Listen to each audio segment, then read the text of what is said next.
Bonjour tout le monde, j'espère que ça va bien.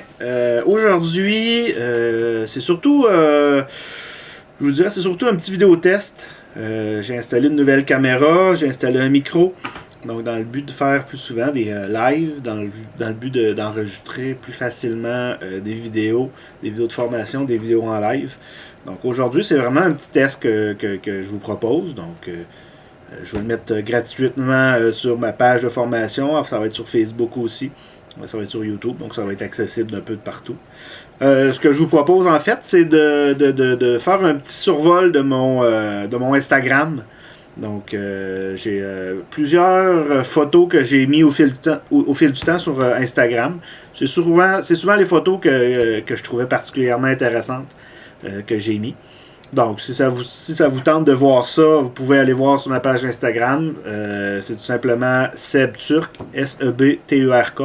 Donc, je mets toutes mes belles photos, toutes les photos dont je suis vraiment content, je suis vraiment fier, je les mets là-dessus. Donc, on va la voir un petit peu ensemble. Donc, ça me permet aussi en même temps de tester un peu mon matériel, le partage d'écran.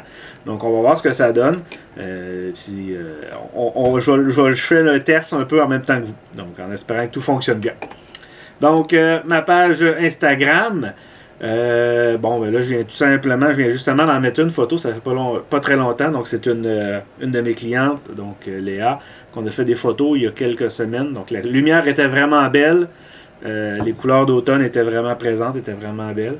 Comme vous pouvez voir ici, là, je ne ferai pas ça à toutes les photos, mais celle-ci, ce que je trouvais intéressant, c'est surtout la lumière qui les éclairait.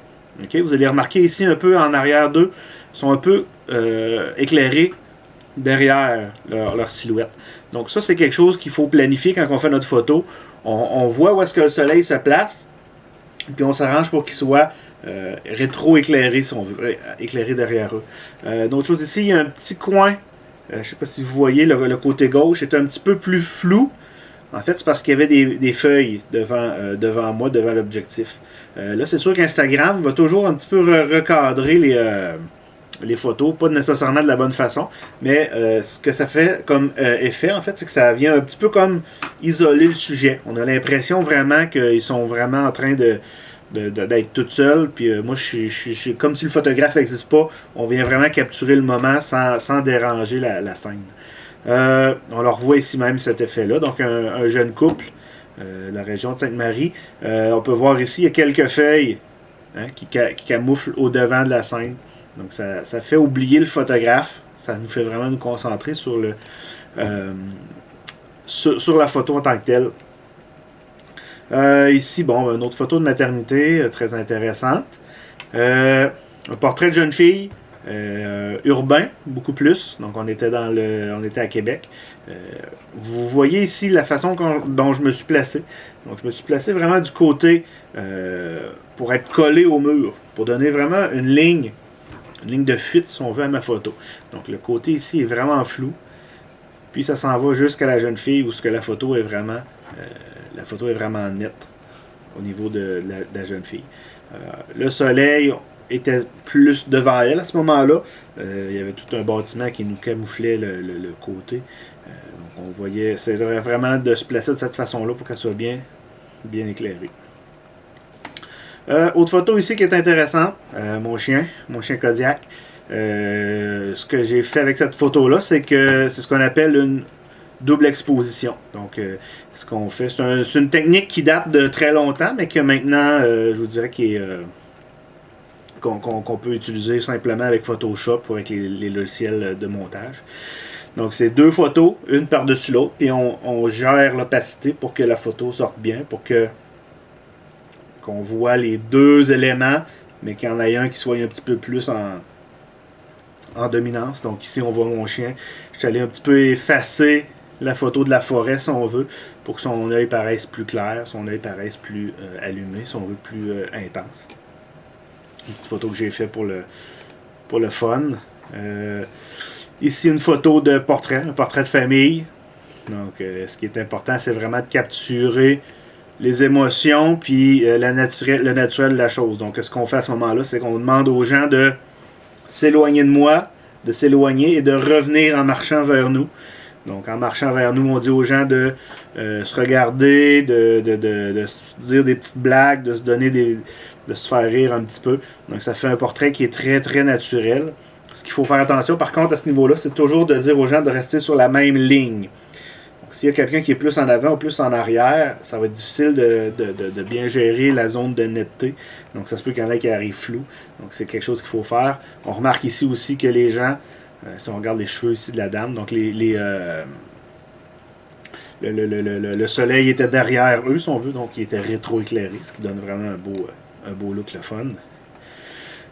Ici, c'est une photo de mes mains.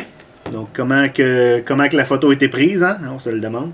Dans le fond, c'est moi qui ai fait la photo. J'avais un autre appareil qui était en plongée.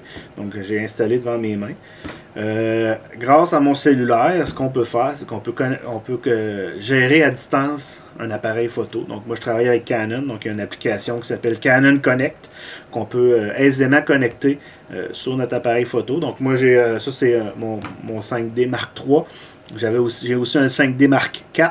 Donc mon 5D Mark IV était sur un trépied. Il visait tout simplement mes mains.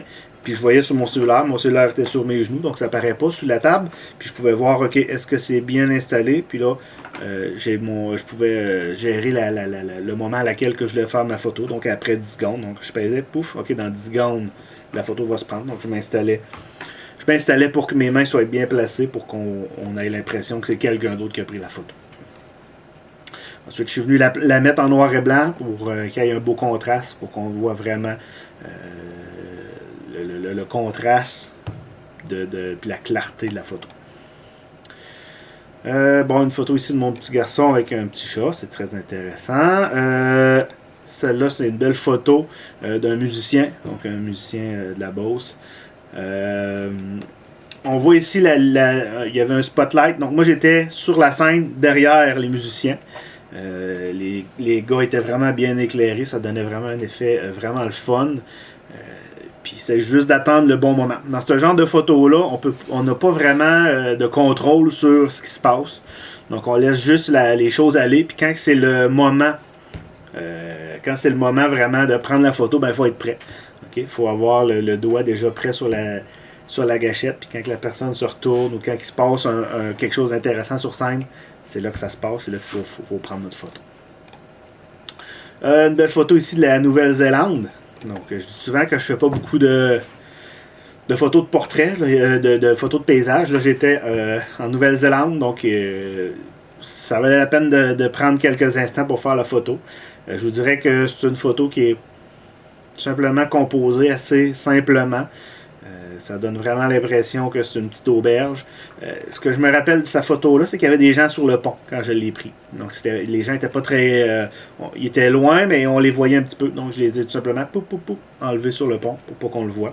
Donner vraiment l'impression que c'est un paysage que personne d'autre est présent sur la scène. Donc c'est seulement moi qui profitais de la journée pour être là. Donc c'est ça qui est intéressant comme photo. Belle photo ici que j'aime bien, une photo de mariage qui est quelque chose de relativement sans dire classique, mais donc on voit la mariée qui est assise sur une chaise et puis la fille qui s'occupe de faire son maquillage. Souvent là dans la photographie on parle de la règle des tiers. Okay? Donc une photo va être belle quand elle va être balancée. Dans le cas présent ici, là, la règle des tiers a été plus ou moins utilisée. En fait, le sujet est cadré en plein centre. Mais le fait que ça soit une grande pièce, ça permet quand même de donner un certain intérêt dans la photo. La photo est beaucoup plus, comment je dirais ça, la photo va être beaucoup plus puissante de cette façon-là que si je l'avais placée en utilisant la règle des tiers. Donc là, c'est une grande pièce avec des beaux meubles, avec un foyer, plein de choses. Donc la mariée est en plein centre. Donc ça vient vraiment donner un beau look à la photo. Photo de mon petit garçon ici. Ce qu'on peut remarquer si on regarde dans le bas de la photo, les feuilles qui sont complètement floues. Donc quand que je prends des photos comme ça d'enfants, ce que je vais essayer de faire, c'est vraiment de me pencher le plus possible. Okay? Vraiment être bas pour être à la hauteur de leur visage, être à la hauteur de leurs yeux. Ce que ça fait aussi, c'est que ça rend tout ce qui est au devant-plan flou. Okay? Donc cette photo-là, c'est vraiment une belle photo. J'ai utilisé ma lentille 70-200. Donc c'est sûr que c'est une lentille assez dispendieuse, mais que ça permet de faire des photos qui vont vraiment se démarquer. C'est sûr que c'est pas à la portée de tout le monde, mais c'est une lentille qui est quand même très très haute à utiliser. Ça nous permet d'avoir des résultats qui sont vraiment le fun. Donc l'arrière-plan va être extrêmement flou. Ça va être super beau. Belle photo de portrait ici. Donc un portrait très glamour, très standard si on veut. Pas d'éclairage autre qu'une fenêtre qui était proche. Donc la fenêtre de son côté droit si on veut vient vraiment éclairer son œil. Probablement que j'étais très proche de lui. Je pense que j'avais une lentille 35 mm pour faire ma photo. Donc une lentille 35 mm fixe, ça fait des très belles photos, mais il faut être proche de notre sujet pour être capable d'aller chercher un grain et un intérêt dans la photo. De ce que je remarque sur Instagram, on perd un petit peu de résolution évidemment sur les photos. C'est sûr que la photo en tant que telle, la photo originale est plus claire que ça, plus détaillée. La page d'Instagram va diminuer un peu la résolution évidemment. Donc, c'est quelque chose à faire attention. Donc je vous dirais plusieurs photos assez standards. Ça c'est une photo intéressante aussi. Donc ça a été pris dans une porcherie. Il n'y avait pas beaucoup de lumière. Donc j'ai quand même dû augmenter beaucoup ce qu'on appelle les ISO. Donc la sensibilité ISO a dû être augmentée pour faire ce genre de photos-là parce qu'on ne pouvait pas vraiment utiliser d'éclairage. C'était compliqué, l'espace était restreint, le temps était restreint pour faire la photo. Donc j'ai dû travailler pour réussir à faire une photo avec peu de moyens, mais ça a donné un résultat vraiment intéressant quand même. Donc je suis très content. Belle photo ici encore une fois, du détail de la main. Souvent ce que je viens dire aux gens qui font de la photo d'un mariage, d'aller chercher des détails que les mariés vont peut-être pas se rappeler. Donc une belle inscription à l'arrière d'une montre. C'est intéressant d'aller chercher ce détail-là. On voit qu'il tenait sa montre comme ça, donc son pouce est un peu flou. Le focus a vraiment été fait sur l'inscription de la montre. Donc c'est vraiment quelque chose qui est intéressant, qui est vraiment beau.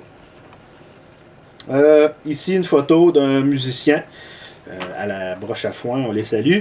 Un établissement très, très connu dans la région de la Beauce. Encore une fois, je me suis positionné pour avoir que la lumière disponible, la lumière ambiante, vienne bien éclairer mon sujet. J'avais pas de spot, j'avais pas d'éclairage autre que la lumière qui était présente.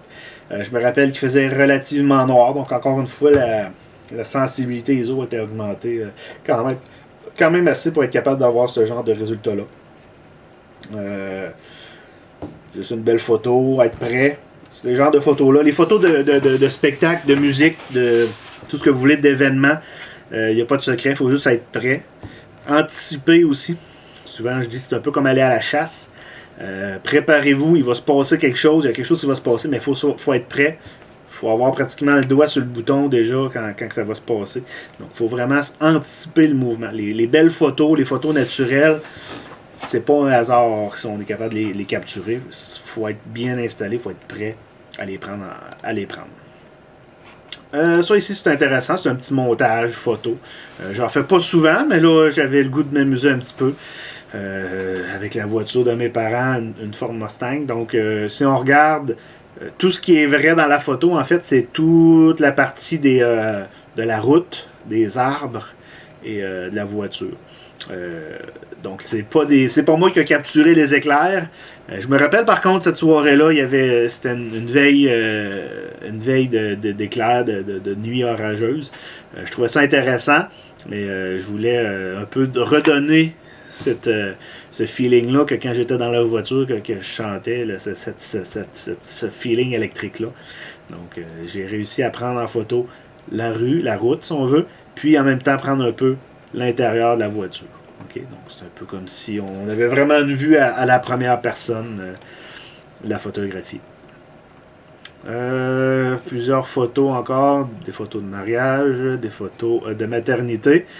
Ça, c'en est une belle, une photo de maternité dans un champ d'avoine. C'est très classique, mais en même temps, c'est toujours beau. Ça fait toujours l'effet escompté. Un champ d'avoine au coucher de soleil, on se trompe pas, ça va faire des belles photos. Donc ici, une photo intéressante ici aussi, hein? Une abeille, une mouche abeille. Je ne peux pas vous dire exactement ce que c'est, je ne suis pas un expert en insectes, mais que j'ai capturé un petit peu un petit peu par chance, je vous dirais. Je ne m'attendais pas que ce que ça allait donner comme résultat, mais encore une fois, j'étais placé là. Je voyais qu'il y avait des abeilles qui se promenaient sur cette fleur-là. Donc j'ai dit, bon, ben, je vais me placer. Puis si je suis capable d'aller la capturer, ben, ça va être cool. C'est sûr que la photo, je l'ai un petit peu croppée. Au départ, la mouche était petite dans la photo, mais je suis allé un peu ressaisir le cadrage pour aller la voir. Donc évidemment, une grande vitesse pour prendre une photo comme ça. On va chercher une vitesse assez rapide pour figer le mouvement parce que on s'entend qu'une aile d'abeille comme ça bouge très très vite. Donc en allant figer figer le mouvement, ça donne un look vraiment intéressant à notre aile. Oh, ici, c'en est une belle.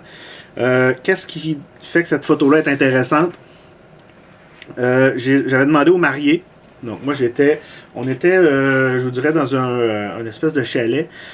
Il n'y avait plus beaucoup de lumière, il commençait à faire noir, mais j'avais une idée de faire une photo comme ça. J'ai demandé aux mariés de tenir mon flash, donc un flash externe.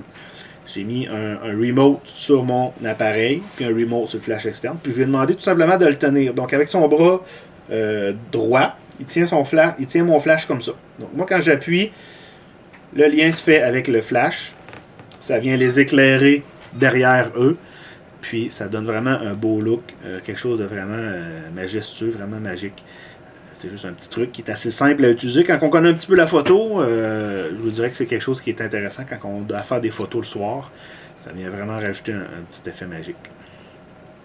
Un petit chien tout cute. Une photo aussi de paysage.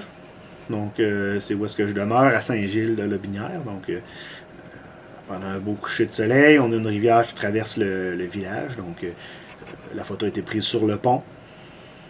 Rien de très compliqué, il faut juste être patient, s'installer, puis dire, bon, ben, quand la lumière va être intéressante, on va pouvoir faire notre photo. Puis ensuite, ben, avec Lightroom, on va chercher un petit peu plus de couleur.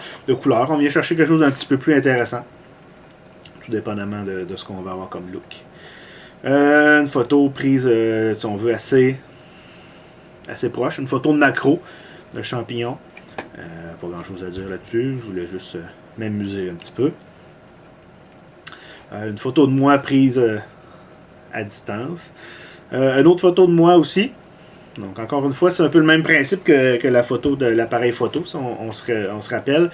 Donc ici, on ne le voit pas, mais entre mes deux jambes, j'avais mon appareil cellulaire qui était relié sur ma caméra sur un trépied. Puis j'avais mon chien qui était juste devant moi. Donc j'essayais de m'arranger pour qu'il me regarde. Puis à la seconde où il me regardait, j'appuyais avec mon appareil cellulaire pour prendre la photo à distance. Donc ça donnait vraiment un look intéressant. Surtout que le soleil est en train de se coucher encore une fois. Donc on voit l'éclairage dans les arbres. Vraiment une photo le fun. Simple, mais efficace, intéressante. Une belle photo d'un de mes amis, donc Sébastien, quand je fais des photos corporatives, donc pour des usines, pour des entreprises, pour des chantiers. Donc c'est une belle photo qui montre un peu ce que ça l'a montré dans le fond, que les gars travaillent dans des chantiers, travaillent dans des constructions. Je trouve que ça fait très comme je dis, working man. Donc c'est un gars qui travaille, de ses mains, ça paraît. Ça fait qu'il faut aller chercher faut aller chercher un peu plus de contraste, aller chercher un peu plus de force, de robustesse dans la photo. Ça donne une photo qui look quand même assez bien, je pense. Très intéressant.